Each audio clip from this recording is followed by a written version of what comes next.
Según lo estudiado un segmento anterior, Cristo inició su ministerio después de su ascensión en el año 31 de nuestra era. El cielo comunicó esto con el derramamiento del Espíritu Santo de la promesa el día del Pentecostés, cuando lenguas como de fuego, dice la Biblia, fueron repartidas entre los discípulos. A partir de ese evento, Cristo empezó su ministerio sumo sacerdotal del orden de Melquisedec. ¿Qué significa en la enseñanza evangélica que Cristo inició su ministerio sumo sacerdotal? ¿Qué implicaciones tiene y qué dice la Santa Palabra de Dios acerca del ministerio de Cristo después de su ascensión? ¿No acaso bastaba su sacrificio en la cruz del Calvario? A lo largo del Nuevo Testamento tenemos una serie de versículos que nos enseñan acerca del ministerio intercesor de Jesús. Se aprende mucho de ellos. Veamos algunos. En el primero que les presento, el apóstol Pablo introduce, presenta a Jesús en su ministerio. Y dice así: Por tanto, hermanos santos, participantes del llamamiento celestial, considerad al apóstol y sumo sacerdote de nuestra profesión, Cristo Jesús. ¿Lo notan? Apóstol y sumo sacerdote de nuestra fe. Más adelante dice así: Por tanto, teniendo un gran sumo sacerdote que traspasó los cielos, Jesús, el Hijo de Dios, retengamos nuestra profesión, porque no tenemos un sumo sacerdote que no pueda compadecerse de nuestras debilidades, sino uno que fue tentado en todo según nuestra semejanza, pero sin pecado. Acerquémonos, pues, confiadamente al trono de la gracia para alcanzar misericordia y hallar gracia para el oportuno socorro. Aquí se nos enseña que en Cristo tenemos un sumo sacerdote que puede compadecerse de nosotros, porque Él fue tentado como nosotros somos tentados, pero Él no pecó.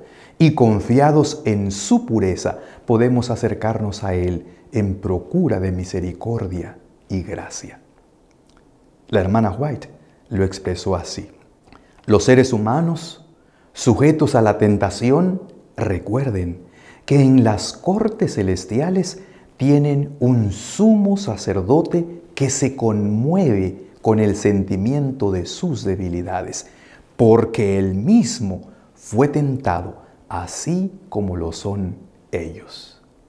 Y el apóstol Pablo le añade y dice así: Porque tal sumo sacerdote nos convenía, santo, inocente, sin mancha, apartado de los pecadores y hecho más sublime que los cielos, que no tiene necesidad cada día, como aquellos sumos sacerdotes, de ofrecer primero sacrificios por sus propios pecados y luego por los del pueblo. ¿Se dan cuenta? Cristo es nuestro sumo sacerdote. Otro versículo que nos ilustra la obra de Cristo es 1 de Juan 2, 1 y 2. Es muy conocido. Dice así: Hijitos míos, estas cosas os escribo para que no pequéis. Y si alguno hubiere pecado, abogado tenemos para con el Padre a Jesucristo, el justo. Y Él es la propiciación por nuestros pecados. Y no solamente por los nuestros, sino también por los de todo el mundo. Es claro, ¿verdad? Aquí Cristo es presentado como un abogado listo para interceder por nosotros.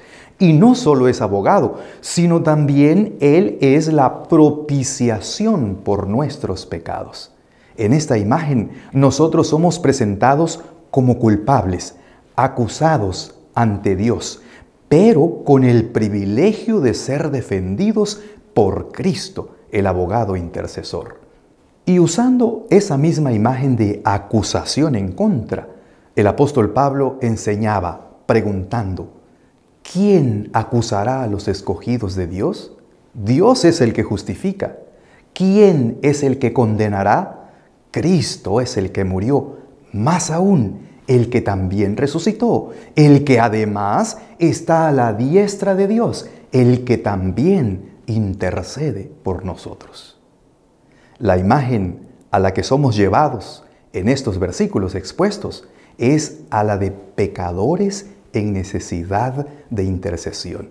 Hijos de Dios que, reconociendo su falta, acuden a Dios en busca de perdón y comunión. Y allí, en esa búsqueda, encontramos a Cristo en su obra de intercesor a favor de nosotros. El resultado de su obra es reconciliación con Dios. Otra palabra bíblica para describir el ministerio celestial de Cristo es la de mediador. El original bíblico es mesites y nos habla de alguien que se coloca en medio de, para remover desacuerdos. Esa palabra se usa para la obra de Jesús. Escribiendo a Timoteo, Pablo enseñaba así: porque hay un solo Dios y un solo mediador entre Dios y los hombres, Jesucristo hombre. Y noten el repetido énfasis que hace de ese concepto. Dice así: pero ahora, tanto mejor ministerio es el suyo, cuanto es mediador de un mejor pacto establecido sobre mejores promesas.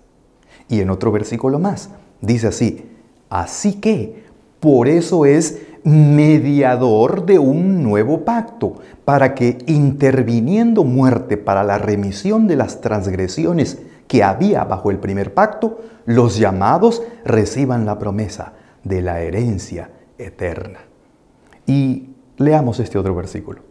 Dice así el apóstol: os habéis acercado a Jesús, el mediador del nuevo pacto, y a la sangre rociada que habla mejor que la de Abel. Esto queda notablemente claro. Para Pablo, el ministerio de Jesús también se describía como mediador.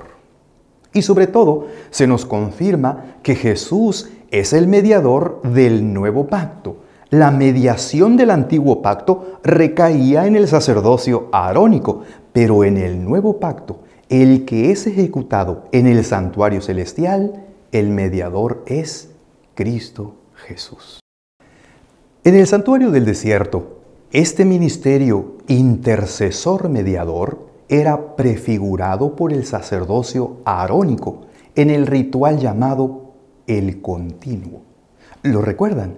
Se trataba de mantener en continua actividad día y noche, todos los días del año, los simbólicos muebles del atrio y del lugar santo, el altar del holocausto ardiendo día y noche, el agua en el lavacro siempre dispuesta para limpiar, el pan de la mesa de la reconciliación siempre presente, la luz del candelero siempre iluminando, el altar del incienso siempre funcionando. Todo ello prefiguraba la permanente obra de intercesión que Cristo haría a favor del pecador arrepentido y deseoso de reconciliación. Bajo el ritual simbólico del continuo, aprendemos que no importa la hora ni las condiciones del arrepentimiento, no importa la impiedad del pecado, si clamamos a Cristo, Él nos atiende y reconcilia con el Padre Celestial. Un párrafo inspirado más dice así: Cristo es el ministro del verdadero tabernáculo, el sumo sacerdote de todos los que creen en Él como un Salvador personal, y ningún otro puede tomar su oficio. Aquella obra simbólica del continuo halló su cumplimiento en Cristo como nuestro intercesor. Consideremos las siguientes conclusiones. Desde el año 31 de nuestra era y hasta nuestros días actuales, Cristo ejerce un ministerio intercesor a favor de los pecadores arrepentidos. Esta obra Es conocida en la palabra de Dios como mediación del nuevo pacto y es ejecutada en el santuario celestial. La Biblia no nos dice cuándo termina.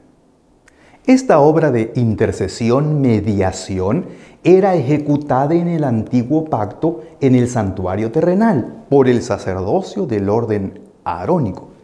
Era conocido como el continuo y consistía en mantener en ministerio permanente los rituales simbólicos en los muebles del santuario, día y noche. Toda la semana se duplicaba el sábado. Todo el año, cada mueble del atrio y del lugar santo estaba continuamente intercediendo por el pueblo de Dios. Ese era el trabajo del sacerdocio. En Cristo, sus seguidores gozamos de tal privilegio. Disfrutemos de 2 párrafos más del espíritu de profecía. Iluminan grandemente nuestro entendimiento de la inigualable obra de Cristo a nuestro favor. Dice así la primera: Cristo es el ministro del verdadero tabernáculo, el sumo sacerdote de todos los que creen en Él como un Salvador personal, y ningún otro puede tomar su oficio. Es el sumo sacerdote de la Iglesia y tiene una obra que hacer que ningún otro puede realizar. Cristo ofreció su cuerpo quebrantado para recuperar la heredad de Dios, para dar al hombre otra oportunidad, por lo cual puede también salvar perpetuamente a los que por Él se acercan a Dios, viviendo siempre para interceder por ellos. Cristo intercede por la raza caída mediante su vida inmaculada, su obediencia, su muerte en la cruz del Calvario, como un vencedor que reclama su victoria. Es un precioso párrafo. Escuchen este otro, leamos este otro, poquito largo pero lleno de profundas enseñanzas en la vida práctica. Cristo Jesús está representado como estando continuamente ante el altar, ofreciendo momento tras momento el sacrificio por los pecados del mundo. Es un ministro del verdadero tabernáculo que el Señor erigió y no el hombre. No se necesitan más expiaciones diarias y anuales, pero el sacrificio expiatorio mediante un mediador es esencial debido a que siempre se cometen pecados. Cristo, nuestro mediador, y el Espíritu Santo interceden constantemente en favor del hombre, pero el Espíritu no suplica por nosotros como lo hace Cristo, que presenta su sangre derramada desde la fundación del mundo. El Espíritu Santo obra sobre nuestro corazón, provocando oraciones y arrepentimiento, alabanza y agradecimiento. Los servicios religiosos, las oraciones, la alabanza, la confesión arrepentida del pecado ascienden desde los verdaderos creyentes como un incienso ante el santuario celestial. Pero al pasar por los corruptos canales de la humanidad quedan tan contaminados que a menos que sean purificados con sangre, nunca pueden ser de valor ante Dios. No ascienden con pureza impecable y no son aceptables a Dios a menos que el intercesor que está a la diestra de Dios los presente y purifique con su justicia. Todo el incienso de los tabernáculos terrenales debe estar humedecido con las purificadoras gotas de la sangre de Cristo. Él sostiene delante del Padre el incensario de sus propios méritos, en el cual no hay mancha de corrupción terrenal. Él reúne en este incensario las oraciones, las alabanzas y las confesiones de su pueblo y añade su propia justicia inmaculada.